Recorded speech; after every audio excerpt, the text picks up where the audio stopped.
Bentar ya. 2 mungkin. Saya tutup dulu 1. Kontrak kuliah. Ya. Jadi farmakoterapi ini persyaratannya adalah farmakologi, toksikologi. Saya rasa adik-adik sudah lulus semua ya, karena nanti itu basicnya. Kalau nggak bisa, ini nggak kelihatan ya? Sharing saya ya? Iya, Ibu. Tidak terlihat, Ibu. Tidak terlihat, Oh, Ibu. aneh ya. Sebentar. Saya tutup dulu deh. Ulang. Kontrak. EPS blended. Mudah-mudahan bisa sekarang.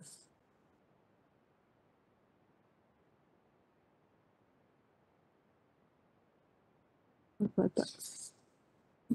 Screen ya. Kok nggak mau ya? Nggak mau juga ya, Dek ya? Masih belum terlihat. Waduh, sebentar.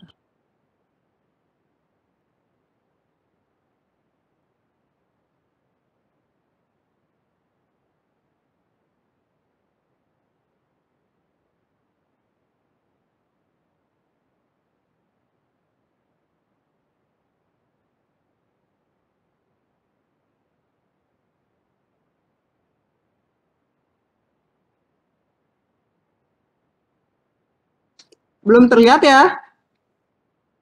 Sudah, Ibu. Sudah ya? Oh, kok bisa screen ya? Harusnya saya pakai Word bisa nih. Ya udah, sudah terlihat ya. Nah, ini kurang lebih ya. Jadi kita ada 2 SKS. Blended learning itu artinya gabungnya kita pakai online dan offline. Nah, nanti ini bahan kajiannya ya, karena kita di awal farmakoterapi, nanti Anda dapat farmakoterapi 2, kemudian farmakoterapi 3.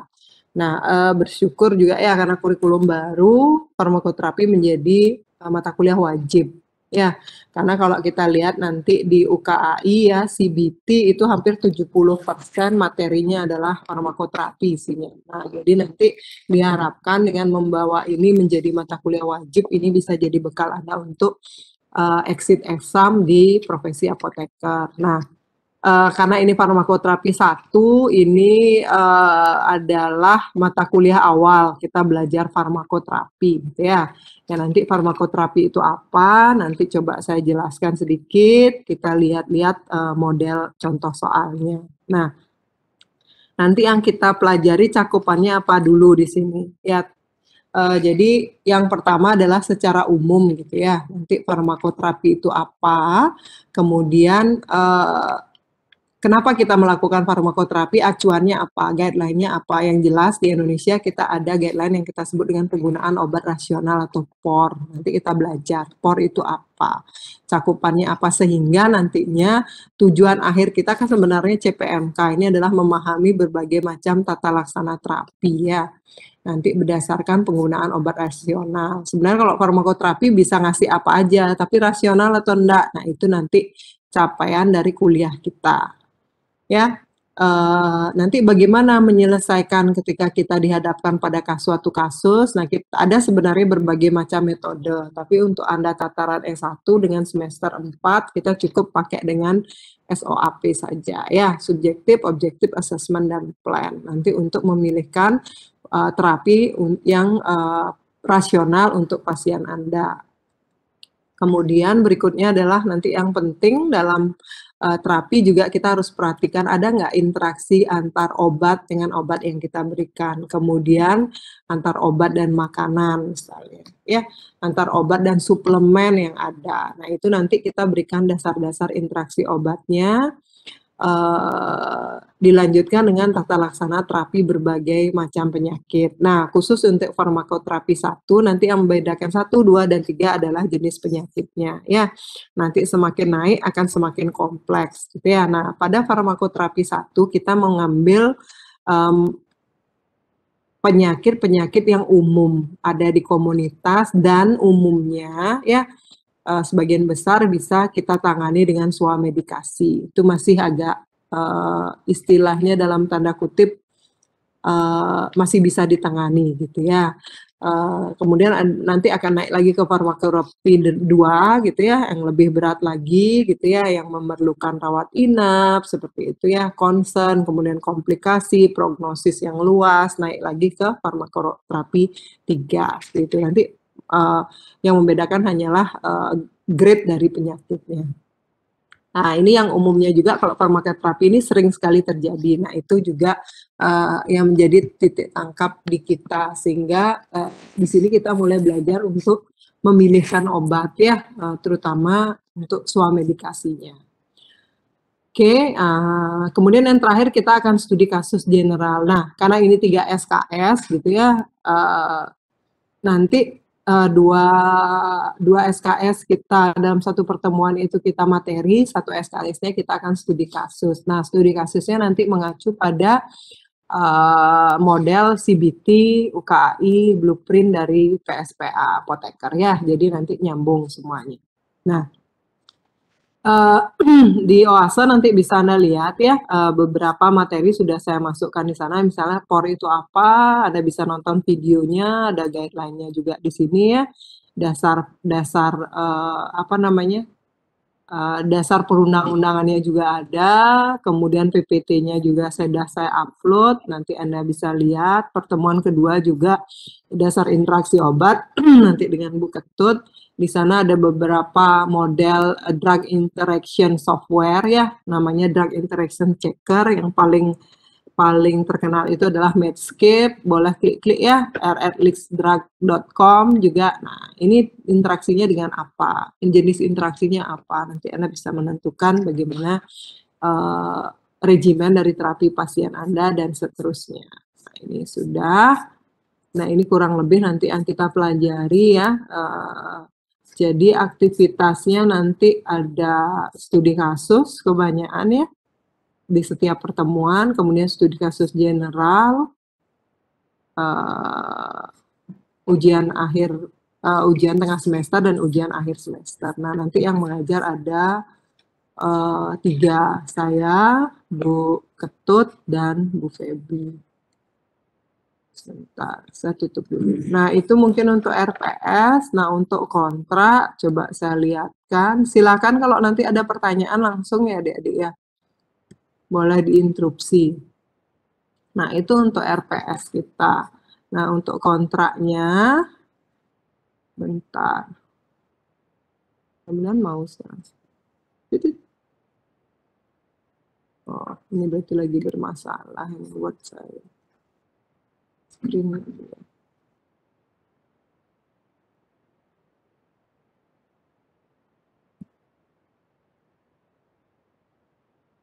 Ya. Oke, sudah kelihatan adik-adik? Kok farmakokinetika klinik dia? Sebentar. Oh, enggak, judulnya salah nih. Farmakoterapi 1 nih benar. Ya, sebentar, judulnya nggak diganti ya. 3 SKS ini benar ininya. Ya, nanti saya ganti. Nah, jadi ini nanti ya kita blended. Kita bisa pakai Cisco Webex Meeting, bisa juga nanti di gedung BH lantai 2. Nanti ada kriteria studi kasusnya, silahkan dibaca. Nanti biasanya yang laporan Anda bisa kumpulkan, nanti Anda tetap buat PPT untuk presentasi. Ini rencana dan evaluasi pembelajaran, silahkan adik-adik lihat ya. Di sini kita memplotkan 60% proses ya. Jadi nanti tugas dan presentasi. Jadi nanti tugas Anda dan materi presentasi Anda kita hargai 30% ya. Keaktifan ini termasuk tanya jawab, kehadiran Anda itu 20%. Nanti ketika ada post-test, pretest atau quiz itu 10% ya. UTS dan UAS-nya adalah masing-masing 20-20%. Nah, silakan dicermati, kalau memang adik-adik ada usul, silakan. Karena ini kontrak, jadi artinya adalah kesepakatan dua belah pihak ya, antara Anda dan dosen. Ya. Nah, sebentar. Nah, poin 7 ya, nanti dibaca, kita tidak ada remedial gitu ya, silakan nanti belajar dengan baik. ini ringkasan jadwalnya sudah saya coba arrange ya, di luar libur nih sebenarnya, tapi belum lihat kalender akademik Anda ujiannya tanggal berapa nih. Sebenarnya saya setting sampai 3 Juni sih. Nah, nanti di setiap pertemuan, ini pertemuan pertama, ini materi yang akan kita bahas hari ini gitu ya. Mungkin nggak terlalu banyak ya karena kuliah pertama, nanti biar Anda nggak sepaneng gitu ya. Ini untuk kuliah kedua ada Bu Ketut, kuliah ketiga lanjut ke saya. Nah, jadi setiap kuliah lanjutan ini akan ada penjelasan tentang tata laksana suatu penyakit, kita lanjutkan dengan studi kasusnya. Ya mungkin nanti karena ini waktunya lumayan juga, nanti kita arrange mungkin ya di Oase, bisa Anda persiapkan lebih dahulu, Anda baca-baca mungkin studi kasusnya, nanti saya bagi dalam satu kelompok dalam pertemuan itu juga nanti kita bahas. Jadi studi kasusnya ringan-ringan aja, mungkin kita kerjakan 10 menit, kemudian kita presentasikan. Iya, nanti bisa deh membagi ini apa namanya kelompok Anda ya. Jadi nanti silakan membagi kelompok di setiap presentasi ini nanti ini ada beberapa tata laksana ya, nanti Anda bagi saja. Jadi nanti kelompok yang sudah presentasi misalnya di studi kasus saya di PUD 2 kelompok. Jadi nanti dia akan tidak presentasi lagi di tempat lain seperti itu. Nanti silahkan Korma aja yang mengatur ya. Dan seterusnya sampai nanti tanggal 18 kita UTS, kemudian kita lanjutkan. Ini masing-masing sebenarnya genap 4 ya, 1, 2, 3, 4, ya 4 kali pertemuan, saya 6, sisanya 4. Kemudian dilanjutkan Bu Ketut ya, saya lagi, nah terakhir kita adalah nanti studi kasus general. Nanti studi kasus generalnya kami yang memberikan kasus gitu ya, Anda nanti bisa bahas mungkin seminggu sebelum studi kasus general ini kita sudah berikan kasus, nanti kita akan dibagi, Anda dibagi menjadi 3 kelas, masing-masing nanti ada pengampunya. Terakhir adalah UTS. Silahkan, ini koordinator mahasiswanya ada kelas A, kelas B ya, nanti bisa dibuat 2 aja, Anda tinggal ganti nanti namanya di sana, nah, Anda mintakan tanda tangan ya, ini saya sudah tanda tangan sih, kalau gimana nanti harus basah, nanti di print aja, Anda tanda tangan, di Pak KPS tanda tangan, nanti hard copy-nya Anda bisa kumpul, soft copy-nya di scan ya, nanti bisa dikirimkan ke saya. Itu mungkin dari saya, silakan ada yang mau berkomentar sebelum saya lanjutkan bagaimana dengan kontrak kuliah dan sebagainya. Silakan adik-adik, saya kasih waktu 5 menit. Baik Ibu, terima kasih Bu. Izin bertanya Bu. Ya, mengenai kelompok untuk tugas dan presentasi itu, kira-kira satu kelompok itu terdiri dari berapa orang Ibu? Anda ada berapa ya? Total mahasiswa aktifnya itu ada 92 orang Bu. 92. Nah, nanti Anda hitung aja ini. Kalau ini dilihat kan ada studi kasus 1, ini 2 ya. Diare konstipasi 1, 2, 3, 4, 5, 6, 7, 8, 9, 10, 11 ya. Asma 12 kurang lebih. Karena konstipasi dan diare jadi 1 ya. 11 itu 11 tadi ya, masing-masing kelompok satu kasus ada 2 kelompok, berarti kali 2, 22 kelompok jadinya ya. Jadi 92 bagi 22, 4 deh, 4 sampai 5 ya. Halo? 4 sampai 5 anak. Silakan nanti kalau mau urut NIM lebih bagus kita nilainya, kalau mau diacak silakan. Halo? Bisa didengar? Nggih. Ya. Nah, ya nanti Anda bikin aja sampai kelompok. Misalnya kasus PUD, kelompok PUD 1, kelompok PUD 2 gitu. Kalau yang saluran cerna ini diare dan konstipasi, karena kan nggak ada 1-2, ini cuma 2 kelompok. Nanti stroke 1, stroke 2, itu ya. Nanti saya kabari ke dosen pembimbingnya. Anda kasih dulu saya nama, nanti saya bagikan ke dosen pengampu yang lain. Itu mungkin ya, makasih. Terus untuk yang lain, ini masalah penilaian gimana? Izin lagi, Bu. Ya. Sini kan kita terbagi 2 kelas, kelas A, kelas B. Masing-masing satu studi kasus itu kan tadi ada 2 kelompok, Bu. Ya, gitu aja. Boleh dibagi. Saya ambil satu kelompok dari kelas Ya. A, satu kelompok lagi dari kelas B, begitu nggak, Bu? Betul, boleh. Ya, gitu aja. Nih. Terima kasih, Bu. Ya, nanti ini aja. Kalau dia ya boleh diacak, boleh. Kalau enggak nanti urut juga boleh gitu ya. Oke, atau nanti Anda undi aja di sana ya, biar nanti nggak, saya dapat PUD, saya dapat stroke, Anda undi aja. Nanti Anda bikin kelompok 1, 2, 3, 4, 5, Anda undi aja yang mana dapat yang mana. Itu biar adil ya. Kalau untuk nama-nama di kelompoknya silahkan, mau acak, mau nim boleh. Tapi untuk yang pembagiannya nanti diundi saja, biar adil. Oke, sudah ya. Ada lagi? Silahkan. Itu untuk penilaian gimana? Ada masukan? Setuju? Setuju, tidak setuju? Kurang setuju, ragu-ragu? Gimana? Ayo. Punya hak untuk setuju dan tidak setuju loh. Mumpung saya kasih kesempatan, harus dikasih kesempatan. Silahkan gimana adik-adik? Sudah? Cukup? Tugas presentasi 30%, keaktifan 20, pretest posttest 10, UTS 20, UAS 20. Gimana? Ada yang mau dirubah nggak? Setuju, Bu, dari saya. Udah. Ya, yang lain. Oke, ya. Makasih. Ya, nah kalau gini model penilaiannya kan paling enggak ini ada 60% ya. Sejelek-jeleknya Anda nih UTS UAS dapat 0 nih Anda dapat C+ harusnya gitu ya. Nah, nggak sampai sih. Nah, sebenarnya kalau memang bisa gitu ya, usahakan nilai paling kecil Anda B gitu ya, nggak ada nilai C gitu ya. Nah, itu. Oke, kalau sudah setuju. Tanya lagi, Bu. Oh ya, gimana?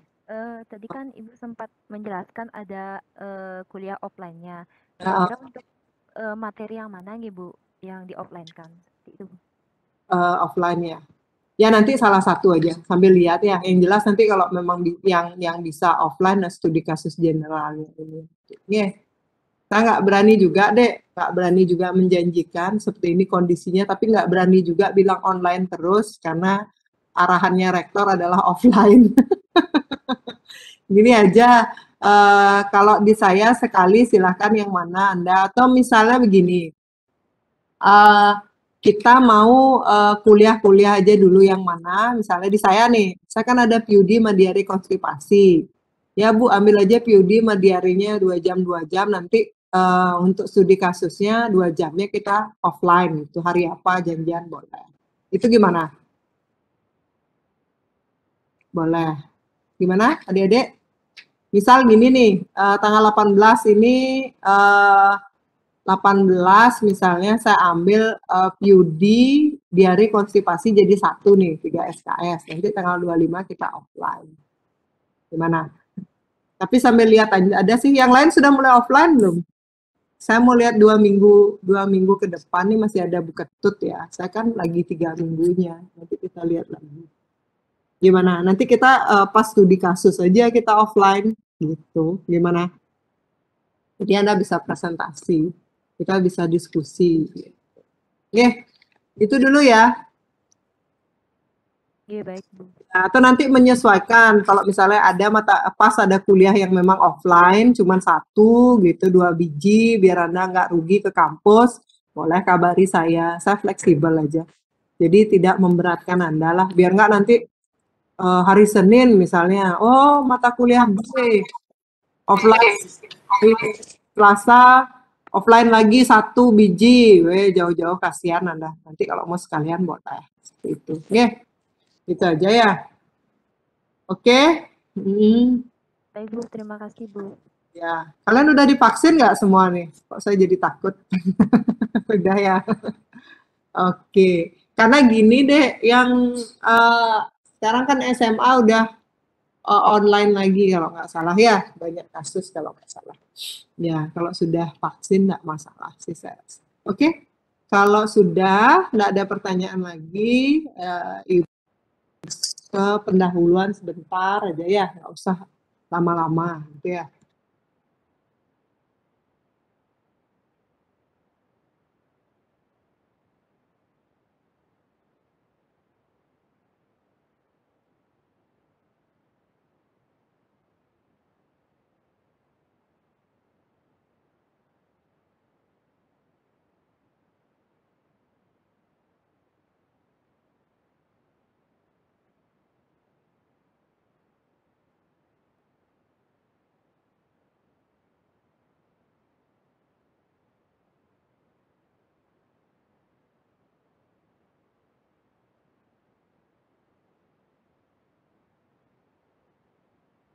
Ini berarti yang masalah tadi word saya. Ini mau dia. Oke, kelihatan ya adik-adik? Oke. Terlihat Bu.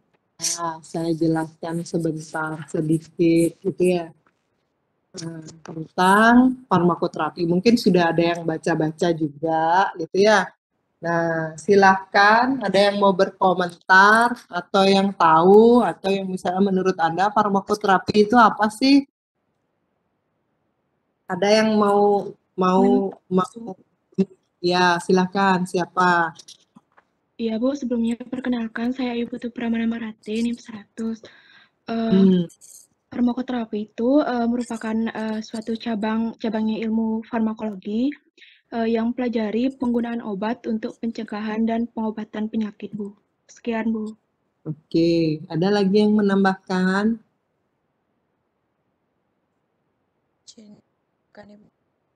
Ya. Ya, ada? Ya, silahkan. Loh, siapa yang namanya nih? Ya. Saya dengar. Ya, kita dengar. Baik, saya izin terkait penjelasan tentang kesehatan. Ya.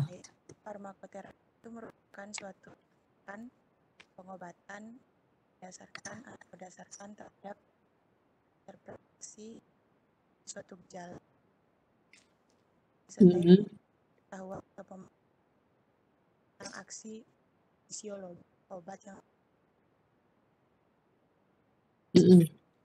Ya, agak putus-putus deh suaranya deh. Bisa diulang? Baik Ibu, apakah sekarang sudah terdengar? Sudah. Tadi agak kecil putus-putus. Oh. Iya. Ya. Jadi saya ulang. Saya izin menambahkan terkait pesan kesehatan. Farmakoterapi itu merupakan suatu rancangan atau tindakan pengobatan yang didasari berdasarkan interpretasi yang benar terhadap gejala suatu penyakit yang disertai dengan pengetahuan atau pemahaman yang benar terhadap aksi psikologik obat yang terpilih untuk digunakan dalam suatu penyakit tertentu. Sekian dari saya, Bu. Terima kasih. Oke, bagus ya tadi Nuh sama siapa tadi yang 100, lupa saya namanya. Sorry ya. Saya kalau muka biasanya tahu, cuma nama saya agak susah ya. Udah bayangin aja saya harus menghafalkan 400 nama Anda gitu ya. Plus dengan apoteker gitu agak susah. Mohon dimaafkan. Nanti lama-lama hafal kok, santai ya. Oke, ya betul ya. Jadi yang kita titik beratkan di sini adalah ada dua kalimat di sini. Ada farmako dan terapi.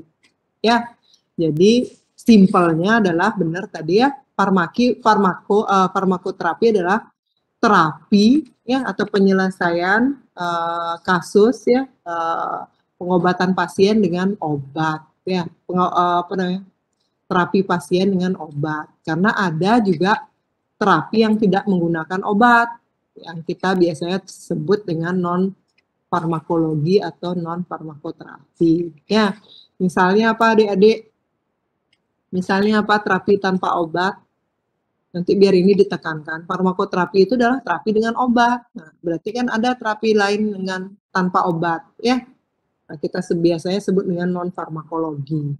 Nah, terapi tanpa obat apa saja? Ada yang pernah dengar? Apa saja? Ya, Putri. Gimana, Putri? Akupuntur, Bu. Akupuntur, ya. Akupuntur, itu teman-temannya nanti masuk ke ya, termasuk akupuntur, fisioterapi, gitu ya. Apalagi yang lain, adik-adik? Biar tahu bedanya. Diet, ya. Nah, diet itu termasuk juga farmakoterapi atau non farmakologi. Ya, diet dalam artian tidak selalu mengurangi, ya. Diet itu adalah membatasi.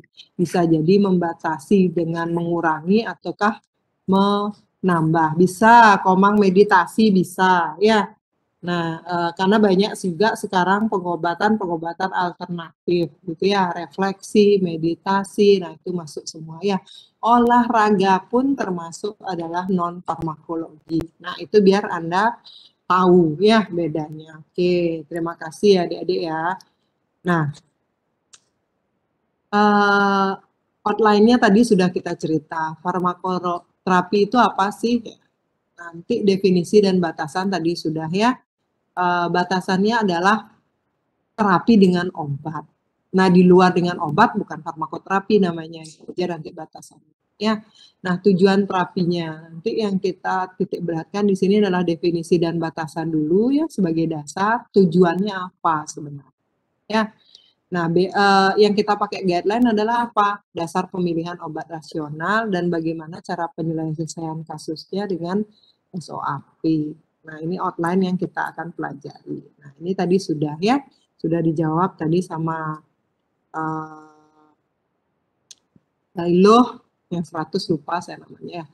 Terus tadi ini definisinya. Farmakoterapi. Ya, jadi treatment of disease through the use of drug. Ini noun-nya. Ya, jadi pengobatan penyakit dengan obat. Gitu ya, terapi penyakit dengan obat. Jadi cabang ilmu yang berhubungan dengan penggunaan obat dan dengan penggunaan obat baik untuk pencegahan dan pengobatan. Ya, meliputi aspek farmakokinetik dan farmakodinamik tadi sudah dijelaskan dengan panjang lebar ya definisinya. Nah, jadi tujuannya apa sebenarnya? Ya. Nah, selama ini yang terpikirkan oleh adik-adik adalah saya diare nih. Saya minum misalnya apa? Biasanya minum apa kalau diare? Ada yang pernah diare? Minum apa coba? Oh, nggak pernah ada diare ya? Hebat banget nih. Kalau diare minum apa, Dek? Nggak pernah diare ya? Oke, kalau panas minum apa? Kalau badannya panas minum apa? Paracetamol, Bu. Paracetamol, Bu. Ya, tujuan Anda minum paracetamol apa? Untuk menurunkan panas, Bu. Ya, untuk menurunkan panas, betul, Rizky. Nah, kalau yang menurunkan panas itu poin yang keberapa, Rizky, dari tujuan terapi? Poin ketiga, Ibu. Oke, ketiga, ya. Nah, selama ini kita sering sekali salah dalam praktek klinis. Ya, tujuan terapi di awal yang terpikirkan pertama kali adalah mengatasi keluhan atau gejala. Yaitu wajar, ya, karena itulah gejala yang pertama kali dirasakan. Ya, saya pusing, Pak, gimana caranya biar pusing saya selesai dulu. Saya diare, gimana caranya biar diare saya selesai. Nah, kadang-kadang dengan mindset dan persepsi seperti ini bisa menjadi salah. Kenapa? Gitu ya. Contoh misalnya diare. Saya sering ketemu pasien, karena saya juga praktek rumah sakit ya, kemarin ya, sebelum jadi KPS saya resign gitu, karena nggak sanggup saya. Karena rumah sakitnya di Ubud gitu ya, jadi pasiennya banyak bully. Nah, mereka terutama foreign ya, saya salah nanti kalau bilang Korea, Jepang, bully juga salah ya. Orang asing gitu, nah wisatawan asing. Nah, mereka biasanya yang bagian Asia itu sangat sensitif dengan yang pedas gitu ya. Jadi makan lawar dan sebagainya diare. Nah, karena diarea berulang, ya karena itu udah pedas, mungkin ya ada asamnya juga, mereka nggak tahan. Akhirnya gimana caranya biar cepat selesai? Dikasih lah biasanya kalau guide-guide itu ngasihnya Loperamide. Betul, mengatasi keluhan atau gejala. Tiba-tiba langsung diarenya stop seketika. Tapi apa yang terjadi? Ya, kita tidak mendapatkan poin yang lainnya. Pasiennya panas, karena ternyata apa ya, mungkin lawar, ada darahnya, mereka nggak biasa ya, perutnya nggak kebal. Kalau kita orang Bali kan biasalah makan seperti itu gitu. Nah, kemungkinan ada infeksi di sana bisa jadi kan ya. Nah, infeksi berlanjut ke demam gitu ya. Anda bayangkan ketika masuk mikroorganisme di dalam perut terus nggak dikeluarkan, apa yang terjadi di dalam? Infeksi, panas badannya. Nah, ini yang saya katakan kadang-kadang persepsi yang salah di masyarakat. Ya, nah ini kita perbaiki dengan belajar farmakoterapi. Jadi sebenarnya tujuan awal dari farmakoterapi adalah yang pertama ini, memperpanjang harapan hidup dengan mencegah kematian lebih dini. Ya, karena kalau diare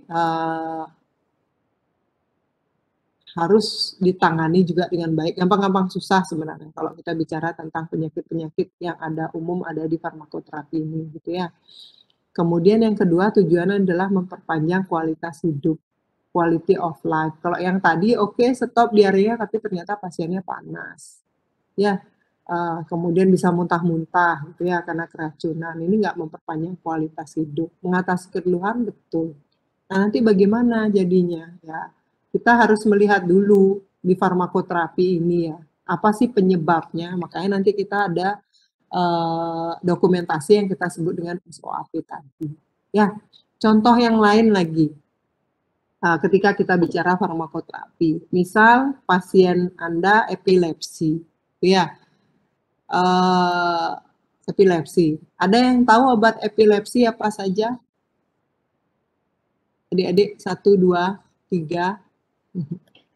Obat epilepsi, pernah dengar epilepsi ya? Kejang-kejang. Obatnya apa aja? Belum pernah ya? Masih. Izin jawab, Bu. Apa, Dek? Phenytoin, Bu. Oke, Putri. Phenytoin ya, Putri ya. Ya. Ada lagi yang lain?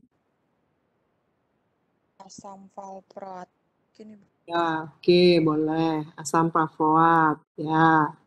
Ada lagi yang lain? Ya, nanti silahkan dibaca-baca ya. Phenytoin, asam valproat, ya, carbamazepin ya, Yan. Bagus.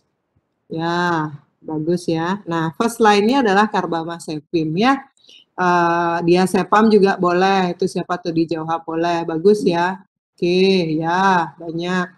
Oke, nah dari beberapa banyak alternatif itu ya semuanya bisa poin 3 mengatasi keluhan atau gejala karena kejang-kejang dia biasanya adalah bisa merelaksasi otot kan gitu ya. Nah, tapi kaitannya dengan farmakoterapi tidak sampai di sana. Mungkin adik-adik yang TTK gitu ya, atau nanti teman-teman kita yang TTK bisa tahu kayak kalian nih, obatnya ini banyak. Nah, nanti begitu dihadapkan dengan pasien bingung nih mau kasih yang mana. Nah, itulah tujuan kita mempelajari farmakoterapi sehingga nanti tujuan terapinya jelas dari 1, 2, dan 3 itu urut. Ya. Nah, contoh misalnya ada tadi diazepam, ada turunan barbiturat, bisa ya, fenobarbital juga bisa.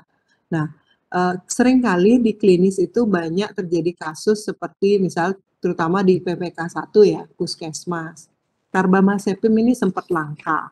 Ya, kalau mau kasih di tadi phenytoin mahal gitu ya. Nah, biasanya first line-nya memang carbamazepin tapi langka. Nah, biasanya diganti dengan fenobarbital, toluminal yang banyak memang produksinya. Boleh nggak? Boleh. Mengatasi keluhan atau gejala nggak kejang, Bu? Iya, benar. Diazepam juga iya. Tapi dia memperpanjang harapan hidup dan memperpanjang kualitas hidup nggak? Nah, lihat dulu pasiennya siapa.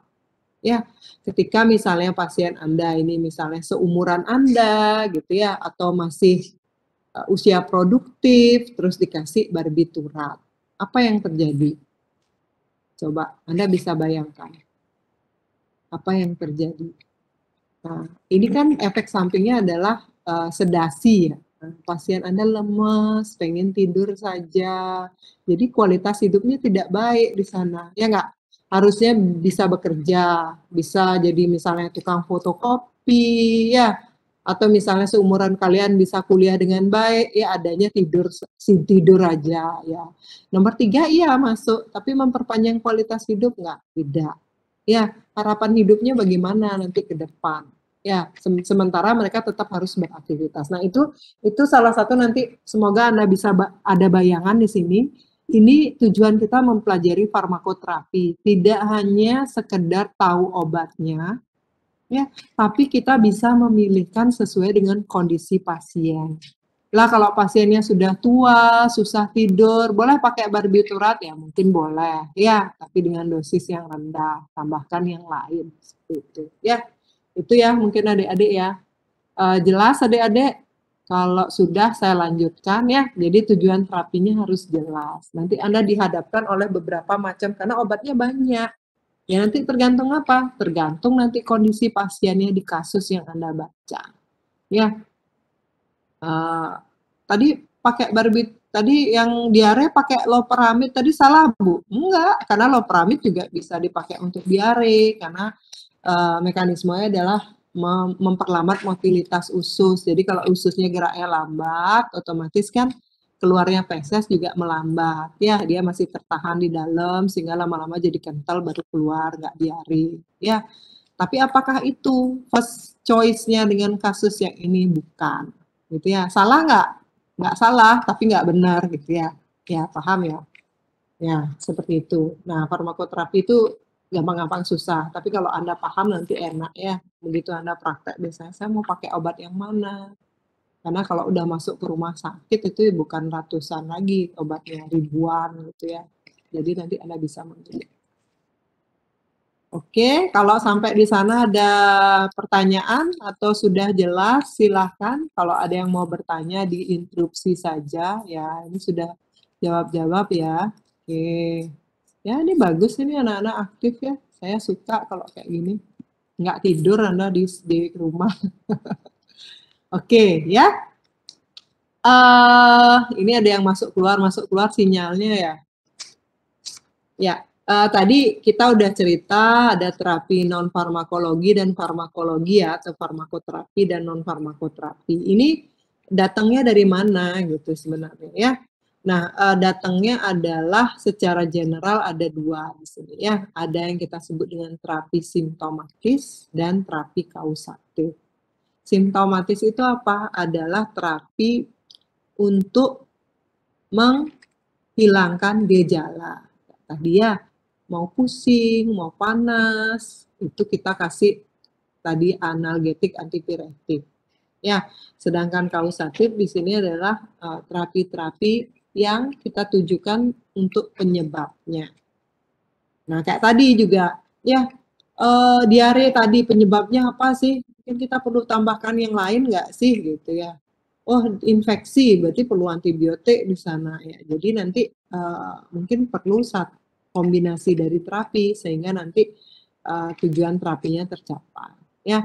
Nah, itu simptomatis adalah gejala, sehingga nanti dalam regimen pemberian terapi, dia hanya diberikan sampai gejalanya mereda, kemudian dihentikan. Itu biasa. Sedangkan kausatif sampai penyebabnya teratasi dengan baik. Ya, kalau antibiotik ya nanti dilihat. Antibiotiknya golongan apa, penyakitnya apa. Nanti kalau dari satu antibiotik belum tentu sama pemberiannya. Ya, contoh misalnya biasanya Anda taunya kalau di secara umum gitu ya, nah makanya nanti level Anda naik lagi nih, karena Anda seorang farmasis ya, dibanding dengan tenaga kesehatan yang lain, karena Anda yang lebih tahu obat. Jadi kalau misalnya di puskesmas, di rumah sakit ada jargon, minum antibiotika minimal 3 hari atau 5 hari, oke lah gitu ya, itu ditembak general. Tapi kalau kita sebagai seorang farmasis berbeda lagi. Kalau PUD nggak bisa 3-5 hari, antibiotiknya harus 14 hari. Nanti dilihat-lihat lagi ya. Cipro juga sama, contoh itu tergantung penyakitnya. Kalau tergantung antibiotiknya nanti ciprofloxacin misalnya untuk beberapa penyakit kulit ya perlu regimen terapi sampai 10 hari. untuk infeksi saluran kemih hanya perlu 5 hari. Nah, seperti itu nanti kita lihat-lihat lagi di masing-masing penyakitnya, ya. Nah, kausatif yang lain misalnya tadi hipertensi ya, jadi nanti ada beberapa golongan obat hipertensi. Nah, itu juga bikin pusing ya. Itu di farmakoterapi 2 ya, 3. Banyak banget ya. Ada ARB, ada CCB, apalagi tuh renin angiotensin blocker dan sebagainya, mau pakai yang mana, mau pakai kapan. Nah, itulah nanti tujuannya Anda belajar farmakoterapi ya. Kemudian obat-obat golongan diabetes juga ya, yang sekarang nanti ada di Ketut nanti ya, sepertinya nanti ngajar apa tiroid aja ya.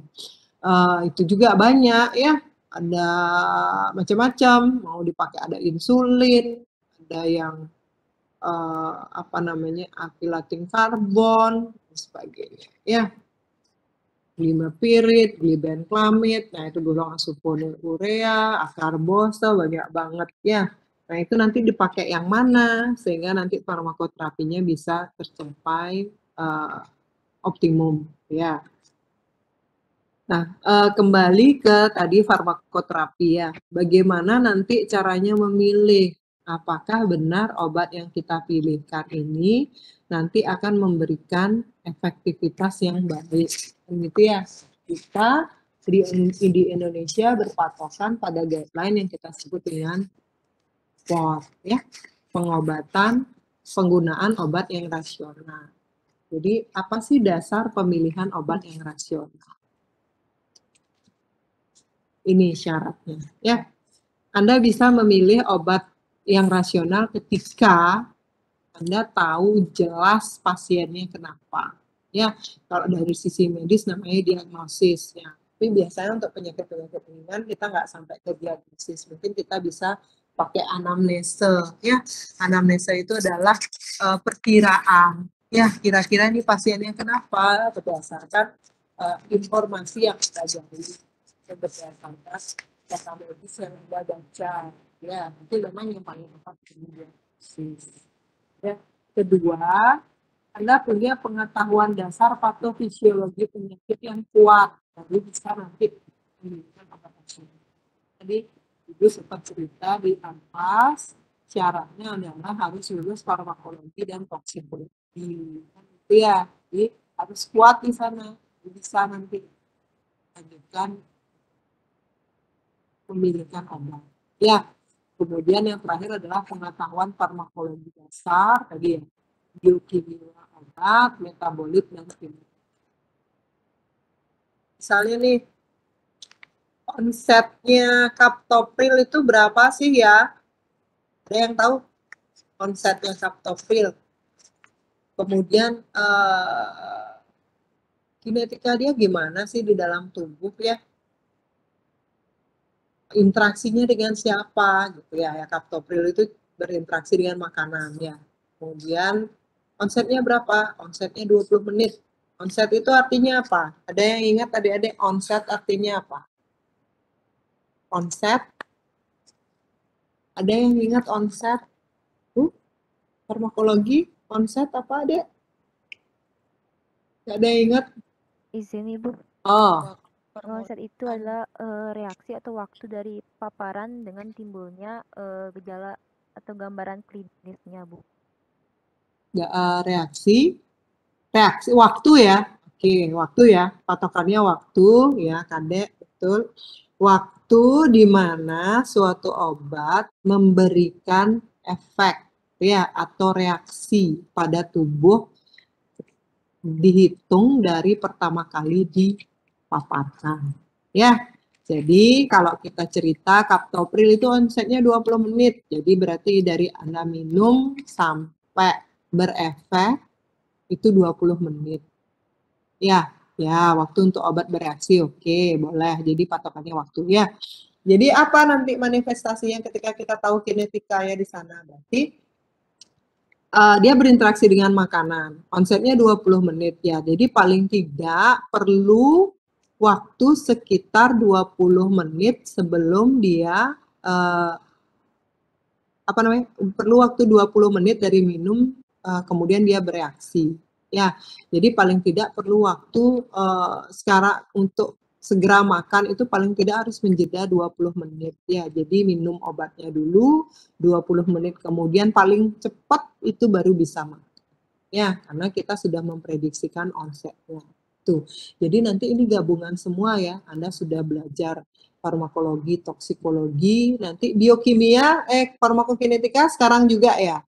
Jadi kemarin ya. Lupa saya, semester 3 ya? Apa belum? Nah, jadi nanti itu ada gabungannya di sana. Jadi nanti Anda bisa memilihkan regimen terapinya dengan cepat. Ya.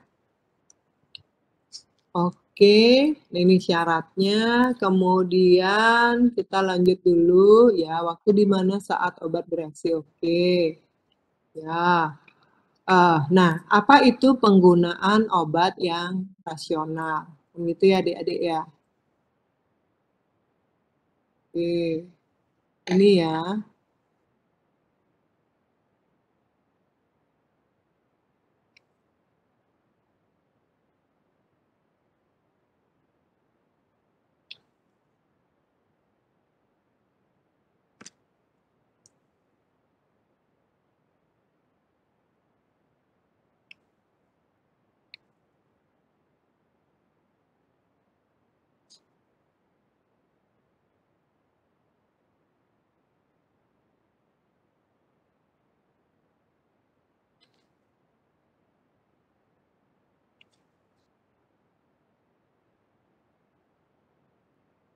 Bentar deh.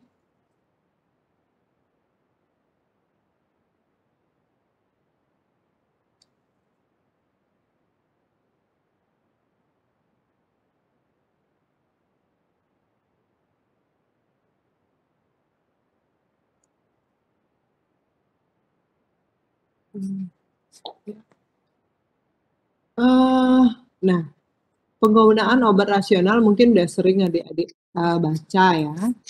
Ya, apa sih itu penggunaan obat rasional? Banyak, ada 4T, 1W, 6T, 1W, 7T, 1W, gitu ya. Nah, ketika kita bicara penggunaan obat rasional, ini ada definisinya ya. Adalah ketika obat itu kita gunakan pertama sesuai dengan indikasi klinisnya. Jadi nanti yang masuk di indikasi klinis adalah indikasi, kondisi, dan diagnosis, gitu ya. Sesuai dengan indikasi klinisnya, kemudian dalam dosis yang tepat, ya. Jadi pemilihan obatnya, dosis itu harus tepat dan dalam waktu yang adekuat. Adekuat itu adalah lama pemberiannya berapa lama serta harga yang terjangkau bagi pasien. Ya, nah beberapa akhirnya menambahkan ada efek samping, kepatuhan, tidak salah. Tapi dalam POR biasanya yang kita perlu titik tangkapkan itu ada 4. Yang pertama sesuai dengan indikasi klinis, kedua sesuai dengan dosis, ketiga tepat regimen terapi dalam artian cara pemberian dan lamanya, yang keempat adalah harganya terjangkau. Nah, itu yang menjadi titik tangkap dari penggunaan obat rasional di Indonesia. Nah, beberapa kadang ditambahkan kepatuhan pasien, waspada efek samping obat boleh. Ya. Nah, jadi harus ada tepat-tepat di sini, ya.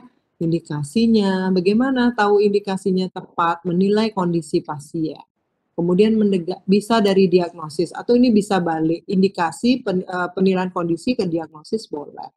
Kemudian dari indikasi sesuai nggak, lihat dari kondisi pasiennya, jenisnya tepat nggak, kemudian dosis cara pemberiannya ya nggak, bagaimana nanti informasi terkait obatnya ini harus tepat semua, kemudian dikaitkan dengan harganya gimana, cocok nggak, kalau nggak cocok nanti jadi nggak rasional, nanti saya kasih contoh ya, efek sampingnya ada nggak, bagaimana kepatuhan pasien Anda, sehingga nanti benar-benar obat itu rasional Anda berikan. Ya, ini contohnya misalnya dari tepat-tepat. Contoh misalnya, dari jenis obat.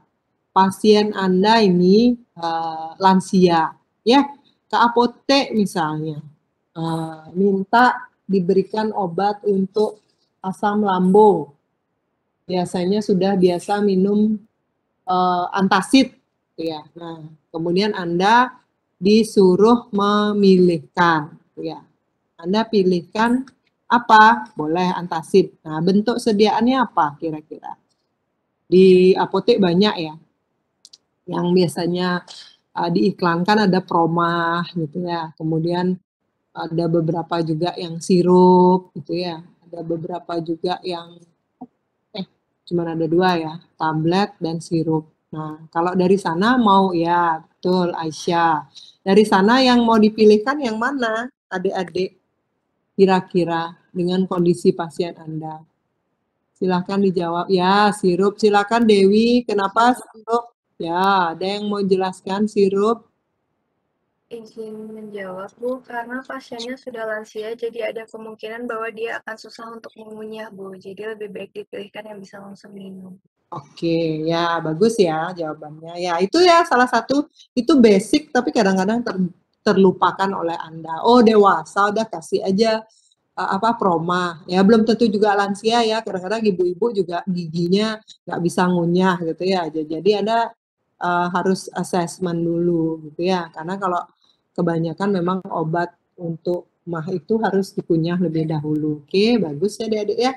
Jadi nanti pakai sirup atau pakai suspensi. Nah, itu dilihat dari tepat jenis obat terhadap kondisi pasien Anda.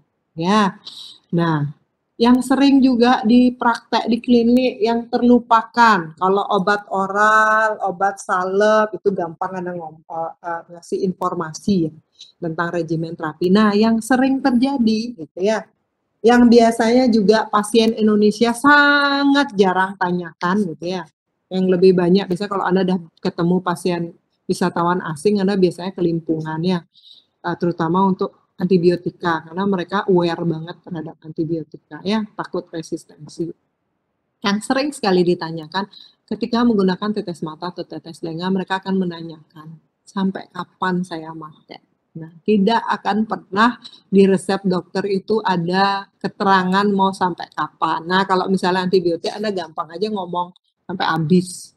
Terus misalnya paracetamol sampai gejalanya reda. Nah, itu general banget ya. Atau misalnya sampai panasnya turun atau sampai nyerinya hilang. Oke. Tapi kalau misalnya tetes mata, tetes telinga, nah mikir lagi kan. Nah, jadi disitulah nanti perlunya Anda belajar lagi. Ini pasiennya kenapa? Terapinya perlu berapa lama? Ya, nggak perlu pakai tetes mata, tetes telinga tuh sampai habis gitu ya dalam kondisi misalnya infeksi. Kecuali pasien Anda ada glaukoma, jadi dia memang harus pakai dalam jangka waktu panjang. Nanti dulu ya.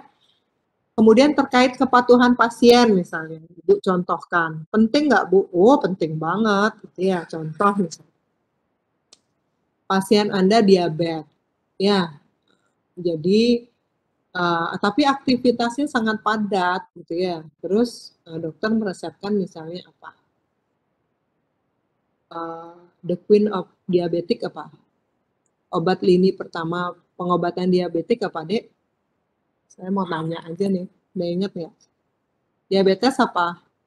First line-nya, The Queen of anti-diabetic oral. Wah, iya. Metformin itu. Metformin, betul. Bagus ya. Oke, metformin. Nah, metformin misalnya, dah saya resepkan 3 kali 1, kata dokter. Ternyata pasiennya sibuk banget gitu ya. Nah, nggak bisa nih, nggak bisa terpenuhi, naiklah kadar gulanya. Nah, sebagai seorang apoteker, untuk yang di farmakoterapi, apa yang Anda berikan? Kira-kira dengan kondisi seperti ini, bentuk sediaan apa yang Anda anjurkan? Ada yang mungkin tahu? Ya. Pernah dengar extended release, deh? Pernah nggak? Ya. Suara saya terdengar nggak sih, Dek? Terdengar ya?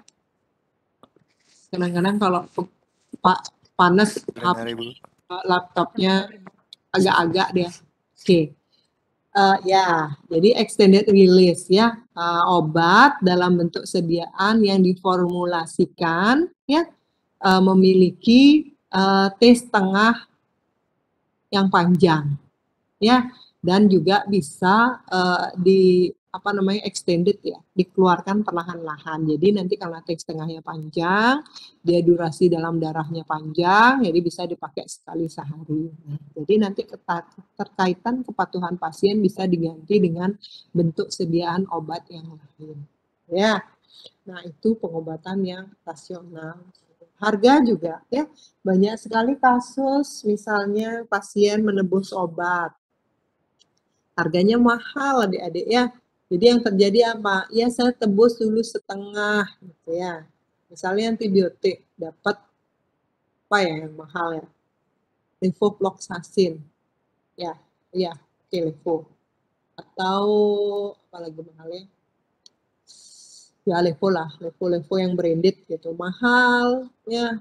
1 kali 1 5 hari, terus pasiennya, udah boleh nggak saya tebus setengah aja, karena harganya ya 40.000, cuman bawa duit misalnya 200.000, 100.000, belum obat yang lain. Anda kasih nebus setengah, jadi Anda kasih 3 aja. Pasiennya butuh 5 kali. Nah, Anda bisa memastikan nggak pasiennya balik lagi? Nggak kan? Nah, apa yang terjadi di sini? Bisa terjadi nanti resistensi, sehingga nanti bisa Anda ganti dengan generik ya. Karena kalau Anda baca nanti di pasalnya, aduh undang-undangnya lupa banget nih. Karena pelayanan kefarmasian ya, apa ya. Lupa, saya coba nanti cari deh ya. Benar-benar ngeblank. Tapi saya ingat pasalnya 37 ayat A dan B ya. Yang A itu Anda bisa mengganti dengan generik atas persetujuan dokter, yang B Anda bisa pakai. Boleh mengganti dengan persetujuan pasien. Ya. Jadi nanti yang klausa kedua, ayat yang kedua nggak bisa pakai. Nah, itu salah satunya beberapa permasalahan yang penggunaan obat rasional di masyarakat yang tentunya bisa kita nanti atasi dengan yang tadi ya, beberapa kasus-kasus yang Ibu berikan tadi ya. Nah, ketika kita sudah tahu POR itu, kemudian kita kan mau menyelesaikan masalah terapi yang ada. Bagaimana sih alur pikirnya ya? Bagaimana flowchart cara berpikir kita. Ya, jadi pertama dari patofisiologi penyakit, ini pasiennya kena apa sih? Ya, simptomnya apa? Kayak tadi misalnya diare pasiennya. Benar nggak diare? Harus tahu patofisiologi penyakit dulu. Definisi diare apa? BAB lebih dari 3 hari, lebih dari 3 kali sehari dengan konsistensi encer. Ya, kalau 4 kali, 5 kali tapi nggak encer, nggak diare namanya ya. Jadi tahu jelas Anda patofisiologi penyakitnya apa. Ya, penyebabnya apa-apa saja. Sekarang lihat dulu kondisi pasiennya kayak tadi. Oh, pasiennya ada riwayat tukak nggak? Karena tukak lambung juga bikin diare. Atau ada obat-obat dengan NSAID nggak? Oh, nggak ada semua. Oh, pasiennya sempat makan pedas nggak? Ya, misalnya. Asam-asam nggak? Oh ya, udah. Anda dari sini bisa menentukan regimen terapinya apa. Ya. Oh, karena tadi pedas, peningkatan asam lambung, ya udah cukup mungkin pakai antasida saja. Ya, antasida. Nanti kalau misalnya diarenya keras sekali bisa dikasih karboaktif. Tapi kalau misalnya bukan karena pedas-pedas tadi, karena misalnya apa ya, infeksi, lain lagi nanti regimen. Jadi seperti itu flowchart cara berpikir. Patofisiologi penyakit ini sudah jelas di farmakologi toksikologi ya. Saya nanti tidak akan mereview, tapi di setiap penyakit kita akan review sedikit-sedikit saja.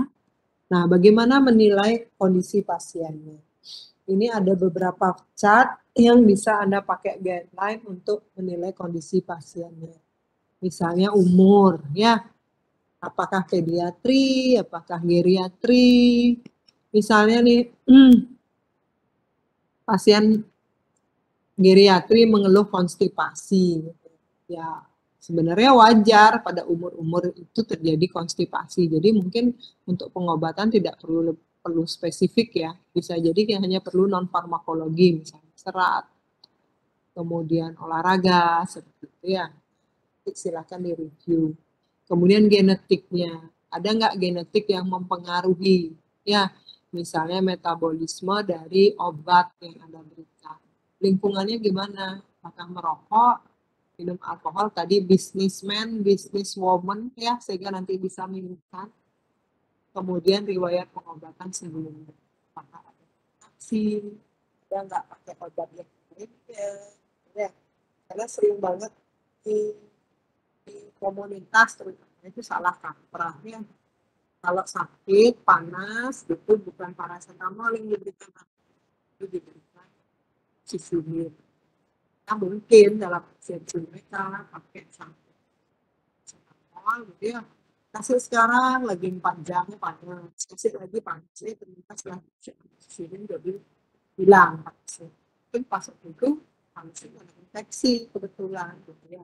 Jadi biasanya banyak nih kalau saya di apotek biasanya gitu, Bu, beli obat panas, kasih samol nggak mau, kasih pamol nggak mau. Oh, Bu, yang dicampur-campur, oh, kamu kasih sendiri. Ya. Nah, nanti setelah terindikasi itu masyarakat tidak boleh. Saya rasa gitu ya. Bisa. Kan, sih, yang jelas.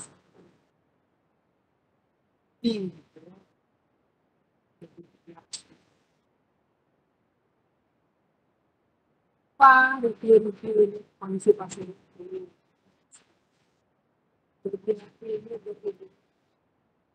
Ya, bilang yang saya luas permukaan tubuh. Ya, bilang ya saya.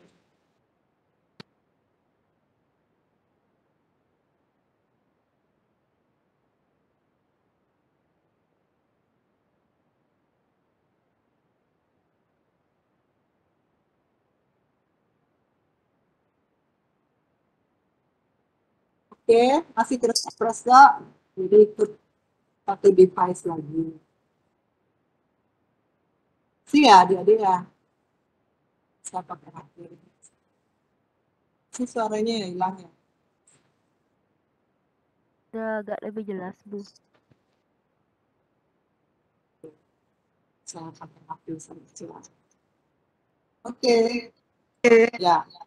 Ya, nah ini ya, kalau di pediatri, karena tadi luas permukaan tubuhnya kita perlu melihat, tapi lebih banyak sih memang terkait dengan dosis saja. Kalau kita bicara farmakoterapi ya, regimen terapi, terkait dengan dosis saja karena kaitannya berat luas permukaan tubuh. Tapi ada beberapa juga sih untuk yang di bawah 5 tahun gitu ya, enzim misalnya, ya kayak kloramfenikol, nanti pas Anda disuruh memilihkan terapi misalnya pasiennya diare, ya di bawah 2 tahun jangan sekali-sekali menggunakan turunan kloramfenikol ya, baik itu kloramfenikol sendiri maupun tiamfenikol, karena alasannya mungkin sudah sering Anda dengar ya, terkait dengan enzim glukuronidasi ada tapi belum sempurna sehingga nanti tidak bisa mengikat obat yang aktif ya untuk dinonaktifkan setelah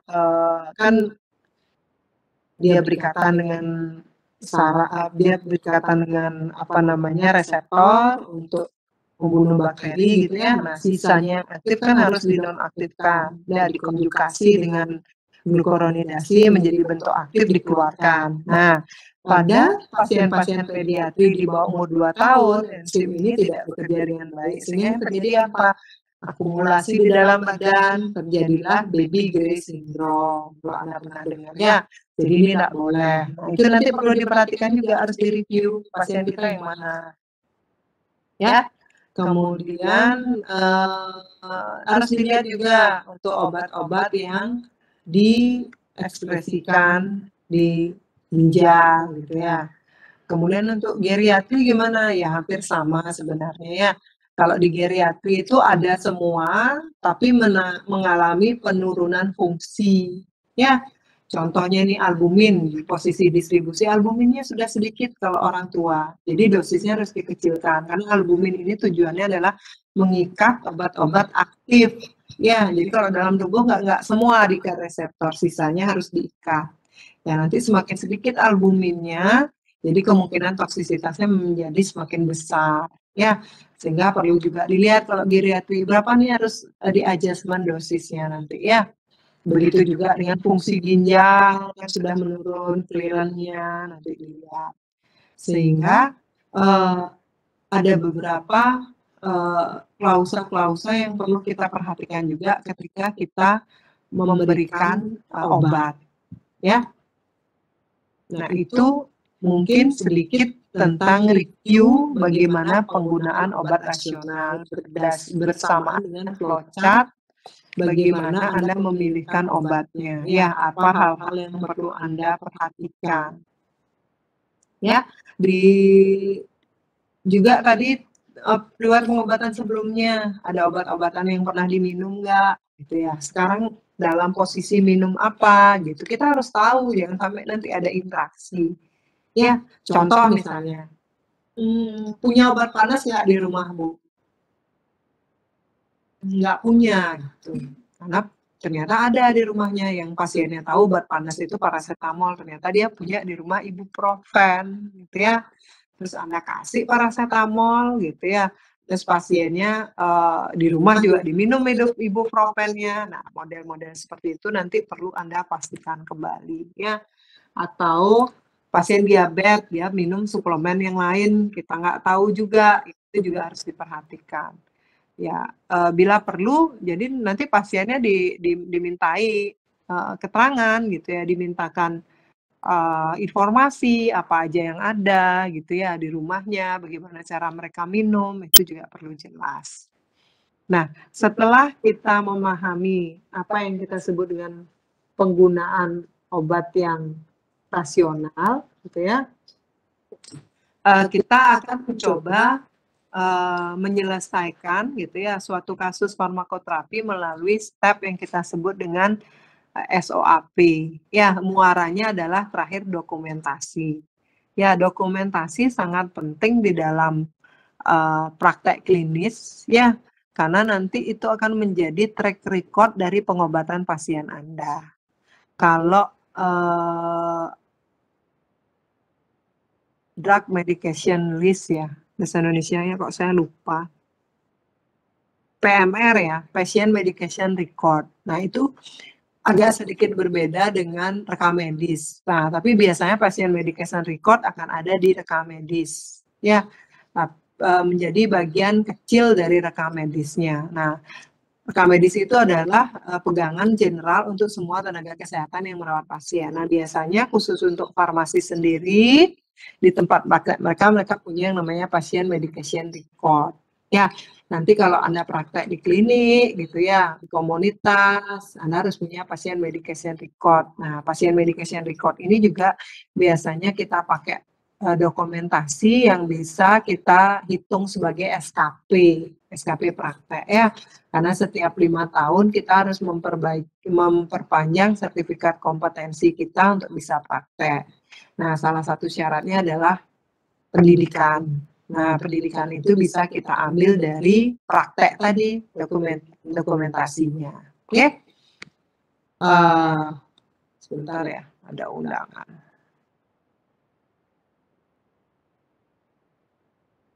(11 Februari itu kapan?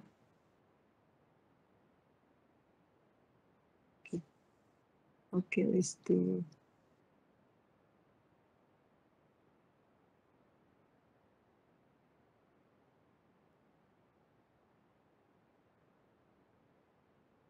Oke, sebentar. Nah, itu tadi saya lanjut ya, Patient Medication Record itu nanti selain berguna untuk Anda ya, jadi di apotek juga disarankan ya, jadi Anda punya data pasiennya, jadi ketika pasiennya kembali, jadi Anda sudah tahu apa saja yang pernah dibeli, apa saja yang pernah pasien Anda minum, gitu ya, riwayat penyakitnya, seperti itu. Di rumah sakit juga sama. Kalau di rumah sakit harus.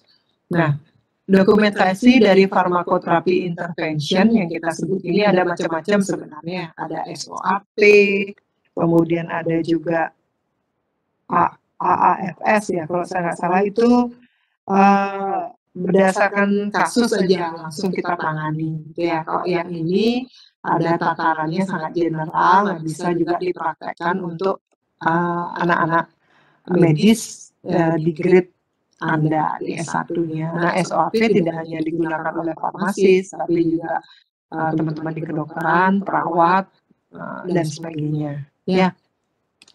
Nah, itu terdiri dari apa saja? Anda mungkin sudah sering dengar ya, ada subjektif, kemudian objektif, assessment, dan plan. Nah, saya hanya mereview saja di sini biar nanti Anda gampang memilahnya ya. Jadi nanti pola pikirnya jelas. Kita mengumpulkan lagi subjektifnya dulu, kemudian objektifnya apa, assessment-nya apa ini, apa yang terjadi dengan pasien Anda, apa yang sudah pernah dilakukan, kemudian apa tindakan kita terakhir itu plan.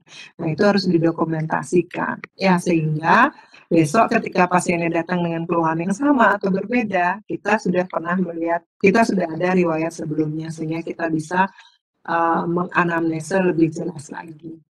Nah, apa itu subjektif? Nah, subjektif adalah informasi dari hasil report dari pasien. Ya, report itu artinya laporan, ya, atau informasi yang kita gali dari pasiennya. Ya, contohnya yang masuk di sana apa aja? Gejala yang dia rasakan. Saya panas, itu subjektif. Tapi ketika Anda pakai termometer, suhunya 38, oke, suhu 38 derajat Celcius. Dari simptom panas yang merupakan subjektif akan menjadi objektif. Karena apa? Bisa terukur suhunya 38.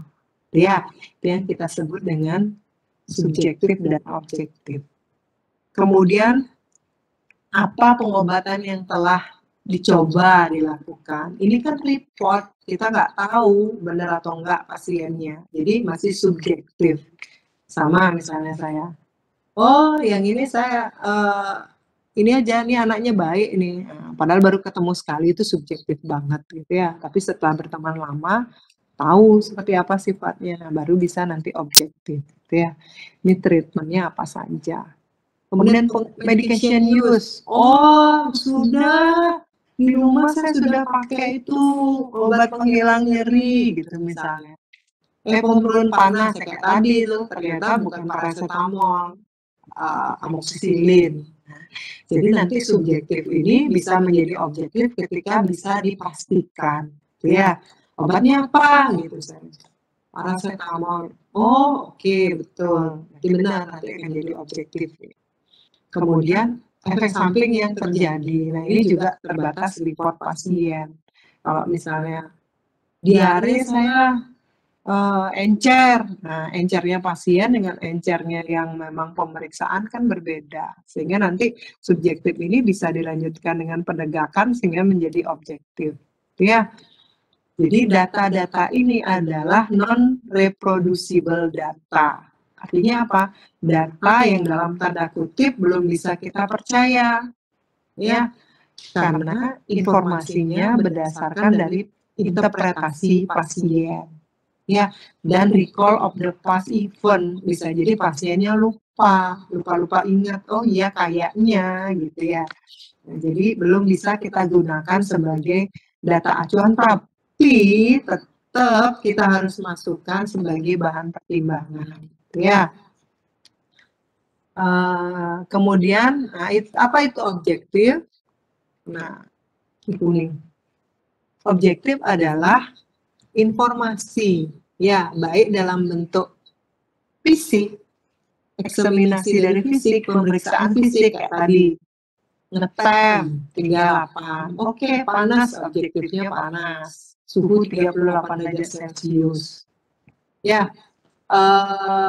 Denyut nadi, heart rate-nya berapa, tekanan darahnya berapa, itu physical examination.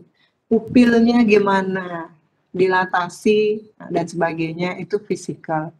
Kemudian bagaimana hasil laboratoriumnya, itu masuk objektif juga. Karena ada data yang terukur. Oh, kadar gula darah acaknya 250, berarti di atas 200. Oh, kemungkinan bisa diabetes, kan gitu ya, itu objektif.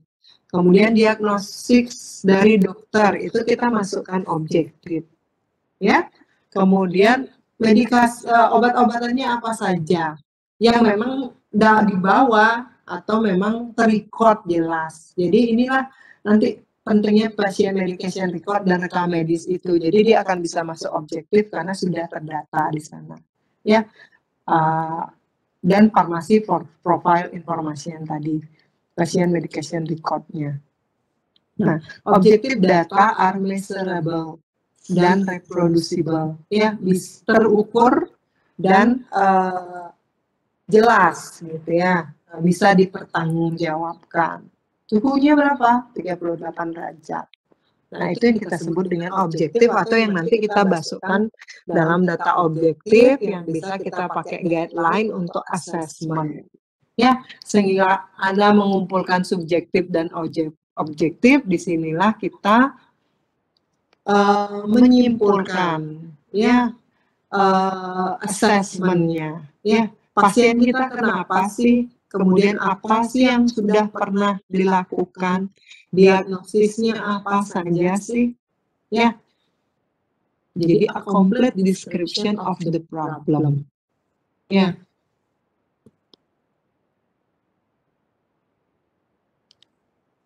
Jadi masuk semua di sana ya. Diagnosisnya, obatnya apa saja yang pernah diberikan, kemudian runut pada suatu kesimpulan seperti tadi, oh pasiennya diare yang tadi ya, yang Korea disebabkan karena makan makanan pedas dan kemungkinan terjadi infeksi.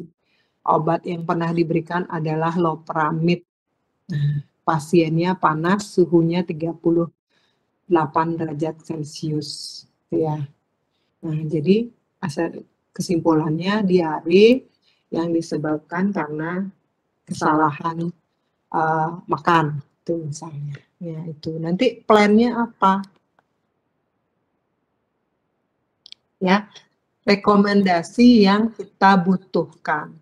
Ya, termasuk tidak hanya rekomendasi dari plan ini, tidak hanya obatnya saja, tapi apa rekomendasi yang lain. Misalnya kayak tadi, perlu pemeriksaan laboratorium nggak feses ya, dia infeksi apa, biar kita tahu jelas nanti antibiotiknya yang kita pilihkan apa, kan gitu ya. Jadi nanti bisa Anda mengusulkan di plan Anda adalah pemeriksaan tes laboratorium feses untuk menentukan jenis bakterinya misalnya, itu ya. Kemudian pasiennya sangat lemas, pucat gitu ya, hampir tidak sadar. Oh, mungkin Anda bisa rekomendasikan karena dehidrasi ya. Perlu pemeriksaan kadar elektrolit misalnya. Boleh direkomendasikan di sana. Ya. Berikutnya adalah treatment-nya. Ya. Non farmakologi ada nggak yang Anda anjurkan? Farmakologinya apa misalnya? Ya. Ini banyak ya, treatmentnya banyak. Kemudian edukasi ke pasiennya seperti apa, bagaimana cara minum obatnya, nanti goals of terapinya setelah minum ini apa yang terjadi, apa yang Anda inginkan, kemudian bagaimana menggunakan obatnya, memonitoringnya seperti apa nanti ya, pelaporannya seperti apa ya, nanti dijelaskan sejelas-jelasnya di plan-nya. Misalnya pasien Anda pakai simvastatin misalnya. Simvastatin itu dalam jangka waktu panjang bisa menurunkan neutrofil. Jadi nanti Anda bisa merekomendasikan di plan Anda adalah check up laboratorium setiap 6 minggu misalnya untuk memonitoring ada nggak efek samping yang diakibatkan dari terapi yang Anda berikan. Ya. Jadi monitoring dan follow up tadi. Bagaimana hasilnya, kemudian ada efek samping nggak yang timbul di sana. Nah, itu yang kita sebut dengan plan. Ya. Nah, nanti semua yang sudah Anda dapatkan Anda dokumentasikan dalam pemantauan terapi obat boleh, patient medication record boleh, ini tulisan asuhan kepala pasien. Jadi ada subjektif, tanggal jam berapa, ini nama pasien Anda, nomor RM-nya gitu ya. Kalau di rumah, kalau di apotek mungkin nggak ada nomor RM, nomor pelanggan boleh gitu ya. Identitas pasien yang jelas, kemudian kita ada tanggal jamnya, subjektifnya masukkan ke sini, objektifnya, assessment plan, edukasinya apa saja, nanti apoteker yang mengedukasi siapa, di sini ditulis semua. Nah ini nanti direkap ya, bisa Anda laporkan di IAI untuk nanti sebagai SKP praktek Anda. Oke, ini saya kasih contoh kasus ya, nanti Anda bisa baca-baca dulu sebentar, mungkin 5-10 menit. Nanti kita bahas bersama-sama ya. Oke.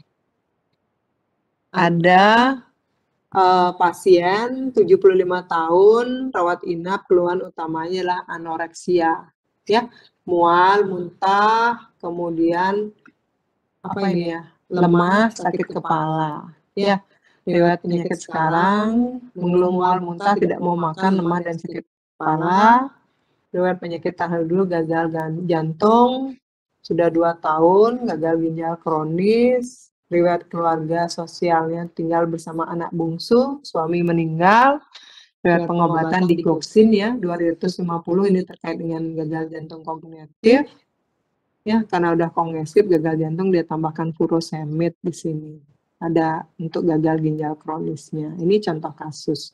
Nah, dari sini Anda bisa nanti menentukan mana subjektif, mana objektifnya. Physical examination, ya ini otomatis akan masuk ke dalam objektif. Ya, semuanya. Ini subjektifnya yang mana? Nah, ini rata-rata subjektif ya, kecuali adalah riwayat penyakit dahulu dan riwayat pengobatan. Ini bisa menjadi objektif ketika bisa Anda pastikan benar nggak digoxin, benar nggak furosemid. Dari mana memastikan? Ya mungkin pas pasiennya bawa obat suruh lihat kan, kalau nggak di rumah ada, Anda bisa difoto kulitnya atau apa gitu ya, atau Anda bisa lihat di catatan pengobatan pasien Anda. Kemudian ini physical examination-nya. Secara umum perkembangan fisik baik ya, cukup gizi. Nah, lihat di tanda vital. Blood pressure 140/100. Ini normal nggak? Anda bisa lihat. Heart rate 80, RR 20, temperatur 37 derajat Celcius, berat badan 50, tinggi badan 155. Pemeriksaan mata ini normal, pembuluh darah juga normal, dada, okultasi dan perkusi jernih ini normal juga ya. Oke, abdomen lunak, tidak ada massa atau organ yang membesar. Jadi secara umum sebenarnya physical examination-nya baik. Ya. Nah ini juga Anda perlu belajar banyak ya. Sebenarnya kita nggak belajar yang ini gitu ya, tapi kita harus tahu. Kalau blood pressure sekian nih artinya apa? Heart rate sekian artinya apa? Untuk apa nanti? Untuk assessment-nya. Jangan-jangan nanti ada obat yang perlu kita tambahkan atau obat yang perlu kita hilangkan. Ya. Lanjutan untuk urinnya normal, rektal normal, anggota badan normal, sarafnya juga normal. Nah, nanti kita lihat hasil pemeriksaan biokimia darahnya. Ini ke sini harusnya ya. Potasiumnya normal, kemudian sebentar. Urea ini 40, 30 sampai 65. Ini harusnya normalnya ke sini ya. Potasium, kemudian kreatinin serumnya 3,4. Ya, rujukannya adalah 0,6 sampai 1,3. Digoxin rujukannya 1 sampai 2, ternyata di sini adalah 3,5. Ini kalau dilihat ya, potasiumnya rendah ya, ini rujukannya ke sini dia lari. Ureanya ini tinggi ya, harusnya rujukannya 3 sampai 6,5. Kreatinin serumnya juga tinggi, ya wajar ya, karena gagal ginjal kan tadi ya. Digoxinnya juga tinggi ya, harusnya dia 1-2 di sini, 3,5. Daftar problemnya apa? Nah, ini di sini, intoksikasi digoxin ya, karena mual muntah tadi. Dari pemeriksaan lab bisa dilihat sebenarnya karena kadar dalam darahnya melebihi dari normal. Kemudian dia punya apa lagi? Gangguan ginjal kronis. Ini asesmennya, daftar problemnya apa aja? Hipokalemia. Ya, nih 2,5 harusnya 3,5 sampai 5. Apalagi hipertensi. Ya, 140/100 tadi. Kreatinin serum boleh masuk lah sama urea karena tadi gagal ginjal ini udah masuk ya. Ya, gangguan ginjal kronis masuk di sini, dilihat dari ureanya, kreatinin ini sudah benar ya, ini gangguan ginjal kronis. Dan juga selaras dengan riwayat penyakit sebelumnya. Jadi itu bisa dipakai dengan subjektif karena sudah ditegakkan dengan hasil pemeriksaan laboratorium. Ini Anda di assessment harus membuat daftar problem atau daftar masalah dari pasien Anda. Oke, ya, ini SOP, subjektifnya ini, catatan lainnya patuh pada pengobatan, mual, berapa kali muntah, tidak nafsu makan. Objektifnya sudah ya, data lab, kemudian tanda vital, tadi pemeriksaan fisik. Nah, assessment-nya tadi apa? Ada 4 problem di sana. Ya, satu adalah intoksikasi digoxin. Terlihat dari kadar digoxin tadi darahnya ya sangat tinggi, 3,5 harusnya 1-2. Karena digoxin itu indeks terapinya sempit ya. Jadi bergeser sedikit aja dia akan menghasilkan efek samping yang keras. Seperti tadi ya, mual, muntah, tidak mau makan gitu ya. Nah, perlu segera diatasi. Problem kedua, gangguan ginjal kronis bersifat patologis atau fisiologis karena usia lanjut. Tadi juga ya, perlu diatasi dan menjadi pertimbangan. Problem ketiga, hipokalemia. Ini bisa terjadi pada penggunaan loop diuretik. Tadi dia pakainya apa di furosemid ya. Furosemid itu adalah diuretik yang boros kalium ya. Jadi perlu diatasi. Nah, biasanya ini non farmakologinya kasih pisang gitu ya. Nah, nanti kita lihat interaksi nggak dengan digoxin dan obat yang lain kan gitu ya. Nah, hipertensi tadi 140/100. Ada pengobatan sebelumnya hipertensinya enggak ada ya. Memang bisa dia diuretik ya, itu second line-nya. Tapi dalam kasus ini ternyata tekanan darahnya masih tinggi 140 sehingga perlu kita atasi. Ya. Nah, plan-nya bagaimana? Plan-nya intoksikasi digoxin. Jadi rekomendasinya segera hentikan. Ya, sampai intoksikasinya menghilang. Sampai kapan? Nah, ini juga harus Anda cari literaturnya. Berapa lama sih T,5 dari digoxin ini? Ya, karena dia panjang. Kemudian dextrapi sempit. Untuk 3,5 ini T,5-nya berapa lama dia bisa turun menjadi normal. Oke, kemudian hentikan dulu ya, biar nanti nggak intoksikasi, biar dia ekspresi dulu. Kemudian nanti kita diskusikan dosisnya, ya. Bagaimana? Karena tadi begini, kemungkinan digoxin, terapi digoxinnya adalah sebelum pasiennya didiagnosis gagal ginjal. Jadi dosisnya belum dikoreksi. Ketika gagal ginjal berarti kan ekspresinya menjadi memperlambat ya, otomatis akumulasi obat dalam darah menjadi tinggi sehingga perlu nanti dilakukan koreksi dosis, nanti dihitung ya. Kemudian rekomendasi lainnya adalah pemantauan kadar digoxin dalam darah. Jadi seperti yang tadi saya sampaikan, tidak hanya sebatas pada terapi tapi juga rekomendasi lainnya. Oke.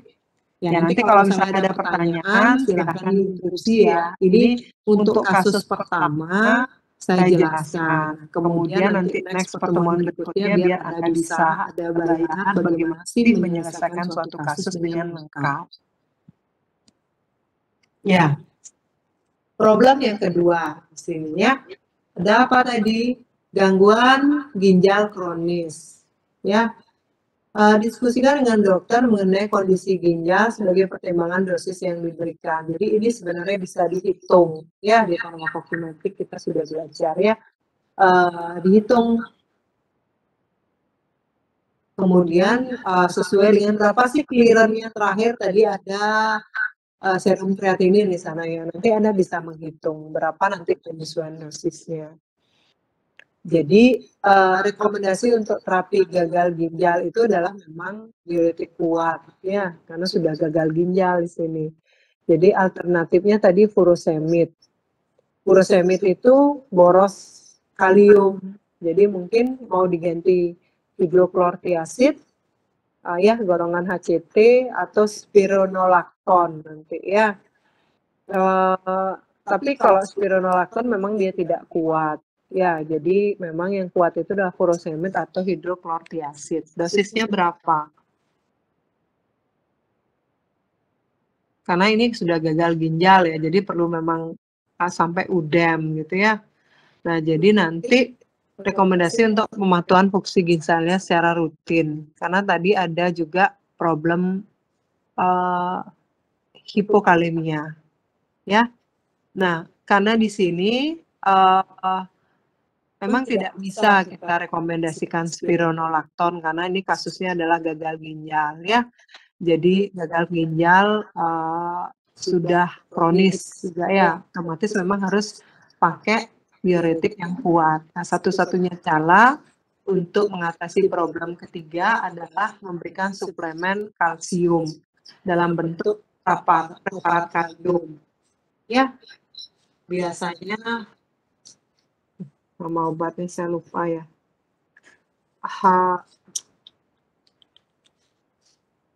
Ada itu preparatnya biasanya kita pakai pada pasien-pasien hemodialisa yang untuk meningkatkan kaliumnya. Nah, bisa juga dengan non farmakologis seperti pisang, ya karena kaya dengan kalium. Tapi nanti lihat lagi interaksi nggak dia dengan furosemid atau digoxinnya. Nanti bisa ngecek di drug interaction checker. Ya, atau pakai RX list, Medscape bisa ke RX. Kemudian rekomendasikan pemantauan kadar kalium, ya.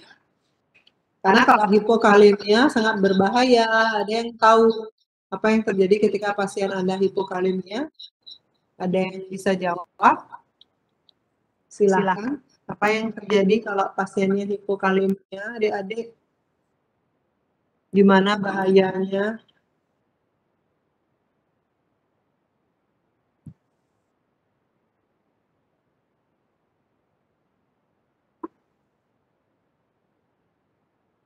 Izin jawab Ibu. Ya.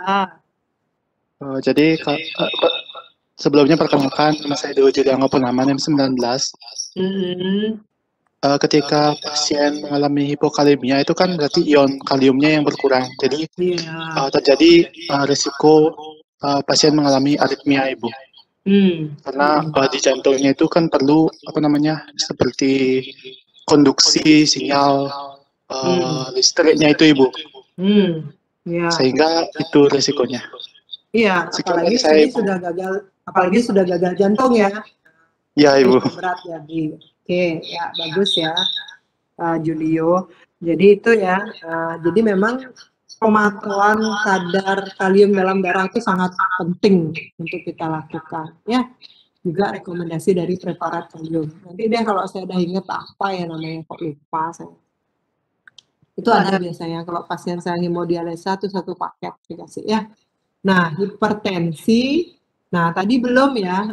Jadi bisa direkomendasikan obat-obat hipertensi yang memang sesuai dengan kondisi pasien Anda. Gagal ginjal ya, dan gagal jantung tadi. Bisa pakai angiotensin 2-LA atau beta blocker di sini. Dan rekomendasi berikutnya adalah pemantauan tekanan darah secara berkala. Nah, itu sekian mungkin dari SOAP ya gambarannya, dokumentasinya. Mudah-mudahan pertemuan berikutnya kita bisa latihan lebih banyak sehingga nanti adik-adik bisa lebih terampil menyelesaikan kasus gitu ya. Nah, tapi kalau OSCE UKAI nggak seberat ini sih, cuman ketika Anda sudah terpola pemikiran seperti ini akan lebih gampang untuk menjawab soal-soal seperti itu. Ya. Oke, mungkin nggak sampai jam 11 ya. Ini intermezzo saja dulu. Mungkin kita ketemu lagi 2 minggu lagi ya. Minggu depan Anda ketemu dengan Bu Ketut untuk interaksi obat. Mungkin sekian dari saya. Ada pertanyaan? Ini sebenarnya ada latihan lagi, tapi nanti aja ya. Kasihan Anda baru pertemuan pertama. Nanti kita lanjutkan di pertemuan berikutnya. Silakan. Kalau ada yang mau komentar atau bertanya, Ibu kasih waktu 5 menit.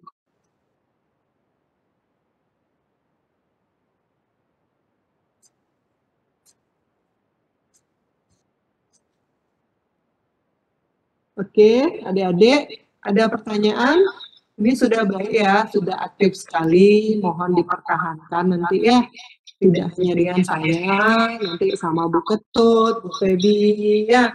Kalau memang tidak ada kesempatan menjawab di sana, boleh di chat kayak tadi, nanti tetap dicatat ya. Oke, ada yang mau berkomentar lagi? Sudah cukup ya? Ya. Mudah-mudahan apa yang saya sampaikan hari ini bisa diterima dengan baik ya, sehingga nanti kita ketemu lagi adik-adik, kita bisa diskusi lagi dengan lebih baik ya. Nanti saya setting dulu OAS-nya, sepertinya belum saya setting, sehingga nanti adik-adik sebelum kuliah bisa baca-baca dulu ya materinya. Oke, mungkin sekian dari saya. Terima kasih ya. Setelah ini ada kuliah lagi? Ada, Ibu. Ada kuliah lagi setelah ini adik-adik? Ada, Ibu. Ada, Ibu. Oke, nggih. Kalau gitu saya cukupkan ya. Terima kasih banyak. Selamat pagi. Izin untuk end meeting ya. Selamat pagi. Terima kasih banyak, Ibu. Selamat pagi.